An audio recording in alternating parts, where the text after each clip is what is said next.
Bonjour, je m'appelle Louise Schmidt. Je suis la dame qui fait des sessions en mouvement avec les gens à travers de Vitalité 55+. Et aujourd'hui, je vais faire un petit vidéo qui explique le tout, mais très minime. Là. Alors, pour dire, il y a 4 différentes sortes d'exercices qu'on fait.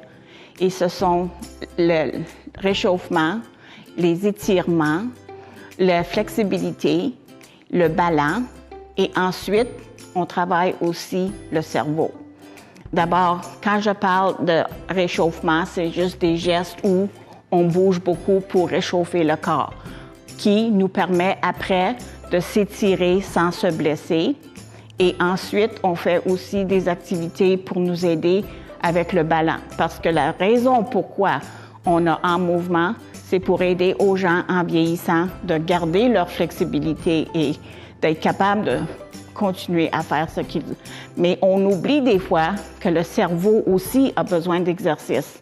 Alors aujourd'hui, autre que de vous dire qu'on fait des exercices, je vous donne un peu d'exemples pour s'étirer.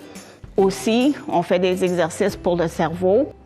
Alors, quand on parle de flexibilité et endurement, on bouge du pied à la tête et on fait différentes sortes d'exercices pour étirer tous les muscles de tous les côtés. On travaille même aussi les épaules, le cou et les yeux. Alors, pour les yeux, on a des différents exercices et une qu'on a, c'est tu regardes en avant, tu bouges aucune partie de ton corps sauf tes yeux. Ensuite, tu regardes par en haut, tu regardes par en bas, tu regardes à droite, tu regardes à gauche et tu répètes les gestes. Devant, en haut, en bas, à droite, à gauche. On a plusieurs petits exercices pour les yeux, mais en voilà une. Aussi, on fait le ballon. Et pour le ballon, parce que certaines personnes, quand on vieillit, c'est partie de la vieillesse, on perd le ballon. Alors, un des exemples est le flamand, où on tient le pied en haut. Là, je ne veux pas mettre de poussière sur mon pantalon. On compte environ 8.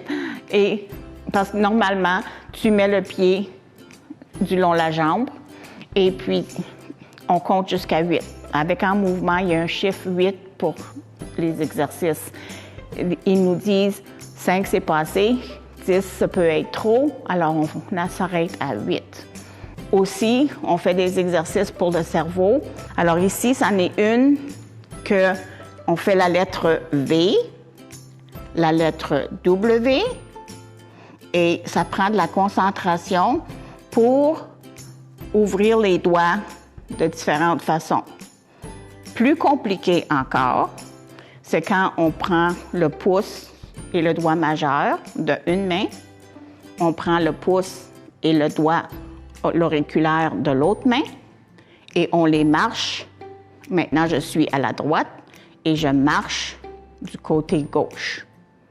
Ensuite, je prends la gauche et je marche du côté droit. Et si vous essayez ça, ça va être très difficile au début, à moins que vous êtes vraiment bien coordonné. Mais découragez-vous pas, j'encourage qu'on fasse auriculaire, pouce, majeur, pouce. Allez-y, un à la fois, regardez vos doigts.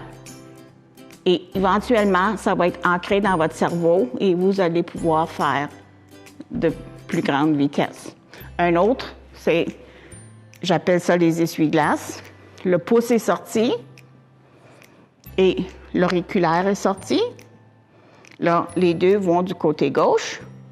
Ensuite, on les rapporte et on sort celle du côté droit.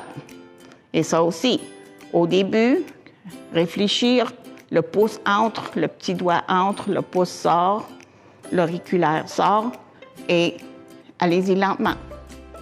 Mais éventuellement, vous devriez être capable de le faire à la vitesse des essuie-glaces.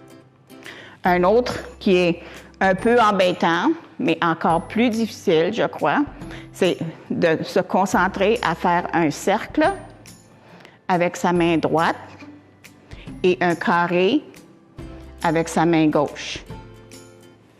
Et ça, c'est assez difficile de se concentrer à faire une chose avec une main et un autre avec l'autre. Mais on fait toujours, si on travaille le côté droite, on travaille aussi le côté gauche. Alors, il faut faire le cercle avec la main gauche et le carré avec la main droite. OK? Là, il y en a d'autres exercices comme ça qui sont moins difficiles. OK? Alors, si on fait un cercle sur le ventre et on tape la tête, c'est semblable. C'est un exercice qui nous amène à arriver à accomplir l'autre. OK? Et on change. Alors, là, je le fais la main gauche en bas, la main droite en haut. Mais on peut aussi faire le cercle en haut et ensuite changer de main et faire le cercle avec la main opposée. Alors, ce sont des exercices qu'on peut faire pour le cerveau et pour d'autres exercices qui font travailler le cerveau. Il y a les chiffres, le chiffre numéro 6 et le chiffre numéro 9. Alors, si vous avez de la misère à visionner avec mes doigts comment je m'y prends, prenez des crayons et une feuille de papier. Avec un stylo, vous êtes à la boule en bas du numéro 9 et vous êtes en haut pour le numéro 6 et vous tracez les chiffres. Et la même chose pour cet exercice, tu le fais de un côté, mais ensuite tu dois transférer et faire le 6 de la main opposée et le 9. Alors, on travaille les deux côtés.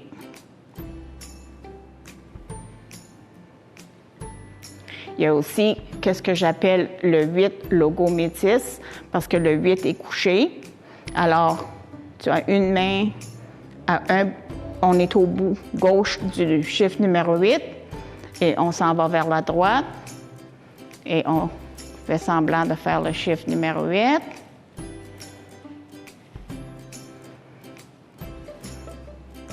Ensuite, on se rencontre les deux doigts au milieu et on fait le même chiffre, mais maintenant le cerveau nous demande de faire un côté et l'autre côté. Et si vous voulez ça encore plus compliqué, on met les deux doigts ensemble, mais avec la main gauche, je descends pour commencer le chiffre numéro 8 et avec la main droite, je monte. Je vais à gauche avec gauche, droite avec droite. Je reviens, maintenant je monte avec la droite, je descends avec la gauche, je monte avec la gauche, je descends avec la droite et je reviens. Alors, ce sont toutes sortes d'exercices qu'on peut faire pour travailler le cerveau. Et puis, dernièrement, juste à la dernière session, j'en ai sorti un autre parce que certains m'avaient parlé de est-ce que c'est important de travailler la mémoire. Alors, j'ai trouvé des jeux pour travailler la mémoire et je vous donne un petit exemple. Alors, si je vous donne, on va commencer avec le plus facile. Et je vous donne des mots. Avocat, boucher, docteur, curé, enseignant, fermier, graphique. Et je vous demande de les répéter. Est-ce que vous êtes capable?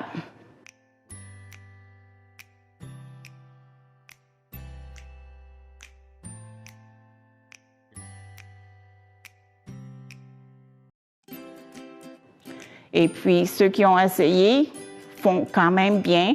Et la raison, c'est qu'ils sont en ordre alphabétique. Si on les mélange, c'est plus difficile. Alors, je vais commencer avec des chiffres qui en ont autant qu'un numéro de téléphone et avec les mots en ordre alphabétique. Et on va continuer et aller dans 2 mots semblables.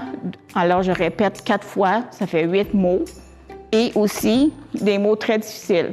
Alors, c'est ça. Alors, c'est un peu l'exemple de qu'est-ce qu'on fait en mouvement. Et si vous avez des questions, Vitalité 55+, ou moi, on peut vous répondre. Merci.